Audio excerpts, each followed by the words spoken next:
কিছু ভ্রমণ থাকে যা গন্তব্যের জন্য নয়, থাকে পথের সাথে প্রেমে পড়ার জন্য। আমার আজকের ব্লগে থাকছে এমনই একটা জার্নির কথা যা এখনো পর্যন্ত আমার কাছে one of the best train journey. শ্রীমঙ্গলে যেতে হলে এই ট্রেন জার্নিটা মাস্ট বি তোমার আইটেমে থাকবেই থাকবে। আর আমরা কিভাবে এই ট্রেন জার্নিটা এনজয় করলাম সেটা নিয়ে থাকছে আমার আজকের এই ব্লগ। আসসালামু আলাইকুম সবাইকে, আই হোপ তোমরা সবাই অনেক অনেক ভালো আছো। চলে আসলাম নতুন দিনের একটা নতুন ব্লগ নিয়ে। তো সেদিন আমরা ভোর 5টার সময় রওনা দিয়ে দিই, কারণ আমাদের ট্রেনটা ছিল 6:30টার সময়। আর সেদিন আমরা সবাই খুব এক্সাইটেড ছিলাম, কজ আমরা হচ্ছে শ্রীমঙ্গলে যাচ্ছি আর আমাদের ট্রেন জার্নিটা সবারই ফার্স্ট টাইম। এর আগে আমাদের ওইভাবে কখনোই ট্রেনে ওঠা হয় নাই, আর ট্যুরের জন্য তো আরোই না। সেদিন আমরা খুব তাড়াতাড়ি স্টেশনে পৌঁছে যাই, যেহেতু আমরা খুব ভোরে রওনা দিয়েছি, রাস্তাঘাটে খুব একটা জ্যামও পাইনি। এটা হচ্ছে আমাদের টিকিট, যেটা আমরা অনলাইনে আরো এক সপ্তাহ আগেই কেটে রেখেছিলাম। দেন এই তো আমরা ট্রেনে উঠে আমাদের সিট খুঁজছিলাম।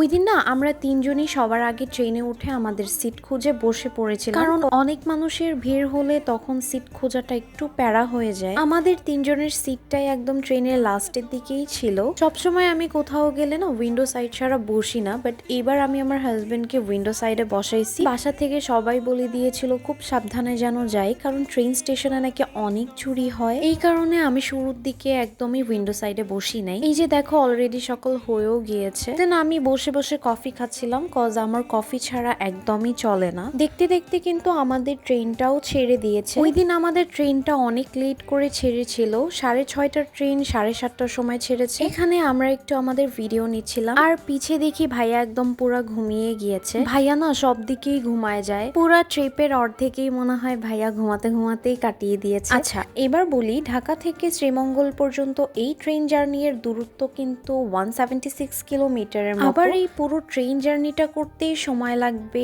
4 থেকে 4.5 ঘন্টা, অনেক সময় 5 ঘন্টাও লেগে যায়। এটা পুরোটাই ডিপেন্ড করে ট্রেন চালানোর উপর। অনেক সময় ট্রেন অনেক দ্রুত চালায়, আবার অনেক স্লো চালায়। যেমন আমাদের সময় লেগেছিল 4.5 ঘন্টা। আর এই ট্রেন জার্নির সবচেয়ে মজার ব্যাপার হচ্ছে কিছুক্ষণ পর পরই এই দৃশ্যগুলো চেঞ্জ হতে থাকে। দেখো এক একটা জায়গার সিনারি কিন্তু কিছুক্ষণ পর পর পাল্টেই যাচ্ছে। আর একটা কথা বলি, তোমরা যখনই এরকম 4-5 ঘন্টার জার্নি করবা তখন কিন্তু অবশ্যই ট্রাই করবা সাথে কিছু খাবার রাখার জন্য, কারণ এই ট্রেন জার্নিটা কিন্তু মোটামুটি ভালোই বড় ছিল।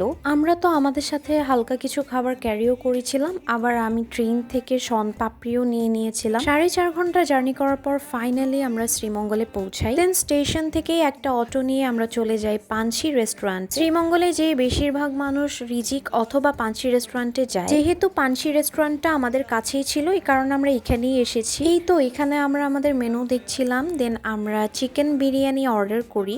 এই চিকেন বিরিয়ানিটা কিন্তু অনেক মজার ছিল, আমার তো দেখেই আবার খেতে ইচ্ছে করতেছে। খাবারের পর আমরা সবাই আবার 1 কাপ চা নিয়েছি, আর এই চাটাও অনেক মজার ছিল, সিলেটের চা বলে কথা। লাঞ্চ করার পর আমরা চলে যাব এখন আমাদের বাংলোর দিকে। নেক্সট ডে আমরা কোথায় কোথায় ঘুরেছি সেটা আমার নেক্সট ব্লগে তোমরা দেখতে পারবা। সো আজকের মতো এতটুকুই, আল্লাহ হাফেজ।